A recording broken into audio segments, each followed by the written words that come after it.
Hi guys, it's West Coast Arachnids, just doing feeding video number 6. This is Lasiodora parahybana. Without ado, I'll just get started. This one has dug himself a burrow and never uses his hide. I've been using these for hides, but I took it out because he doesn't want to use it. So be it. He's dug himself a burrow, as you can see right down there, and we'll just try and get this guy right down that hole. Hopefully maybe the tea will want to come out. That's a pretty substantial size hole compared to the spider. I don't know if you can see down there, it's quite difficult.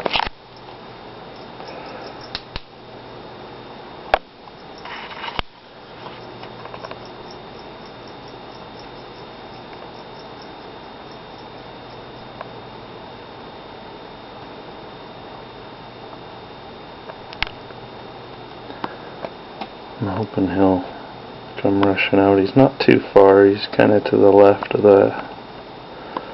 goes in and then to the left. He's sitting right about there. Right about here.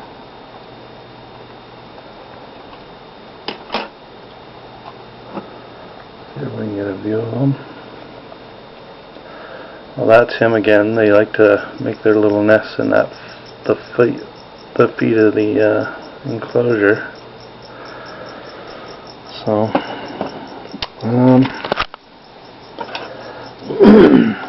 see if I can get him down there. I've removed the legs on these because they're quite a bit larger than the other crickets. These are quarter size. Oh, I think he got it. I think he got it.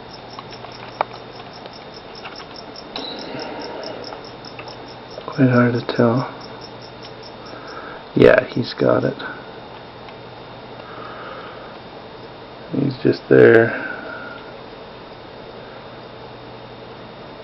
You can see the cricket right in the foot of the thing there. And part of his legs, those two things right on the... It's really hard to do with one hand. See if I can show you.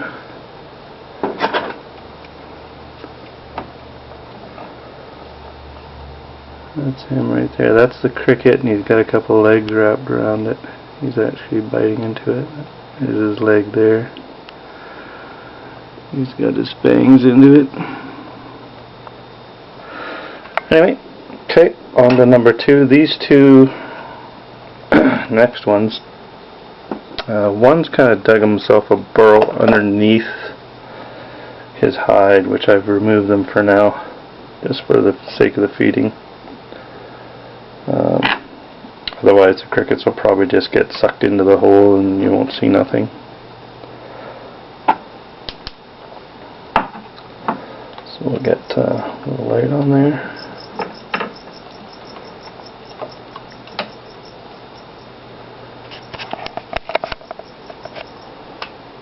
And in we go with this.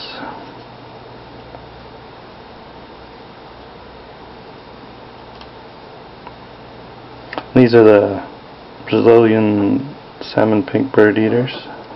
They get about 10 to 12 inches female. I suppose the males get quite large as well. Never had a male. But I did have a very large female at one point. This cricket's kind of when I was removing the legs, I kind of rendered it useless. I might have to put another one in there.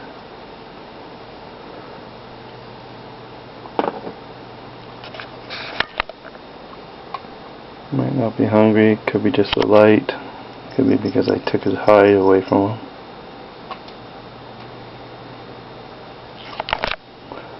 Well, I think I'll get a livelier cricket in there.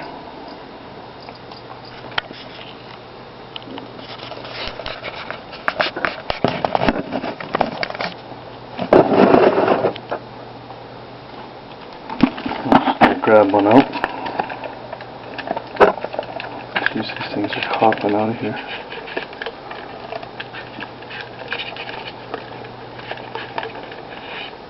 There's so many in here, I'm trying to grab one and 3 come with it. And they're getting on my hands. Wow. I'm sure to have some on the floor. Okay. Got one in there. That's all I could do is just kind of toss them in there without getting 1,000 crickets all over the place. I mean, look at them all. That's out of one of the tubes in there. Literally, that was one of those tubes. I think that big one. And there's well over 100 crickets in there, easily.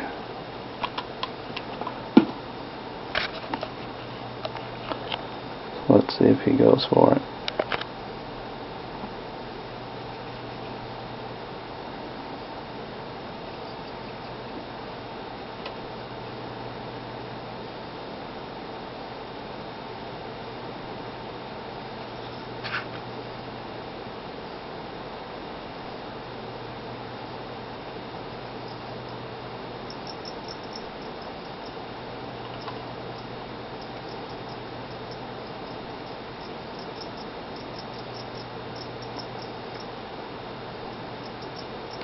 You know, that's the kind of thing I'm worried about. Oh, he's going to grab it. If that cricket were to nip his leg, I would either have to remove that tarantula's leg right away or super glue the spot where it was bit, because it will bleed out. Otherwise, the legs will not clot, the blood does not clot, and unless the leg is removed completely, it will not stop bleeding. But once a leg is removed completely, they have basically the inside the carapace, the mechanism stops it from bleeding out. It basically closes up like a valve, and they next time they molt, they just start regrowing a new leg like a lizard does a tail. And the same with a cricket. I mean, if you remove the back legs and it doesn't eat on it, you could always put it back in. Hopefully the other crickets don't eat it. I mean, if you really want it to survive, you can put it in its own little thing and it will grow back legs when it sheds its skin. They're kind of like a lizard. If something grabs their back leg, they drop it immediately. The second one, they don't drop it so easily. The way to get them to drop it is pinch the thigh until it cracks, and then they should drop it right away.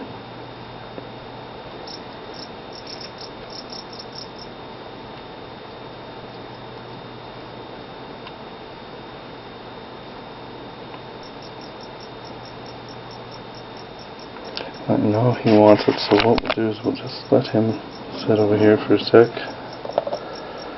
Get number 3 started. There he is in his little hole.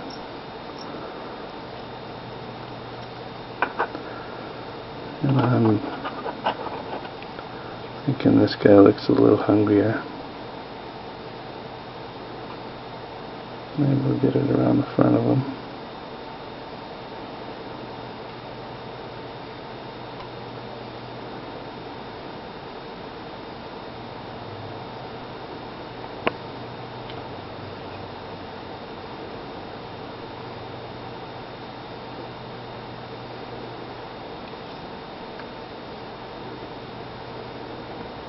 I was expecting a lot more of a feed out of these guys. I know the brachypelmas will be real good feeders, and there he goes, he got it. And the P. cancerides, Formictopus cancerides, tongue-tied. I'm pretty sure this guy will eat. I just gotta you know, he's kind of shy right now, and he's out of his hide. That guy there, he's just got he's too quick.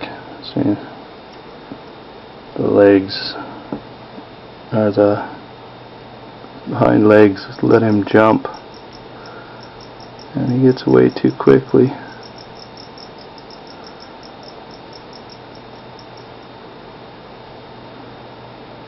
No. Okay. Well, I'll put their hides in, give him some water. Oh, he wants after that one now. He is hungry. Seems to want to go after it. Just can't catch it. I just don't think the other one's moving enough for him to eat it. So I'll probably remove that one and give it to one of my true spiders. Which, without thinking, I fed them yesterday, so they're not going to be on a feeding video. They looked a little hungry. An update, the female giant house spider, the one I said it was over 2 years old, that one's passed away simply due to old age. It's laid 2 egg sacs, and normally after they lay an egg sac they die. It's like Charlotte's Web. So, okay, I'm gonna put his hide over him. Of course, he scampers right under it. No legs sticking out, that's good. This one's coming out.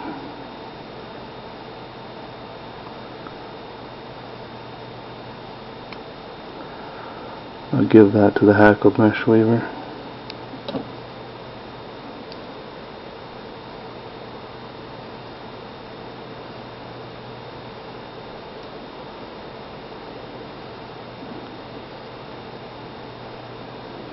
And get him to go in the hide with him.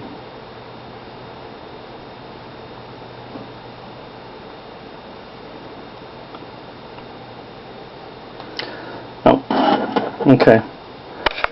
We'll end it there. Anyway, thanks for watching. Please comment, like, and subscribe. Spread the word, please. Looking for trying to get at least 100 subscribers before the end of the month. That would be awesome. That's kind of my goal. So if you can tell your friends, whoever's on YouTube, that'd be awesome. Once again, thanks for watching, and bye for now.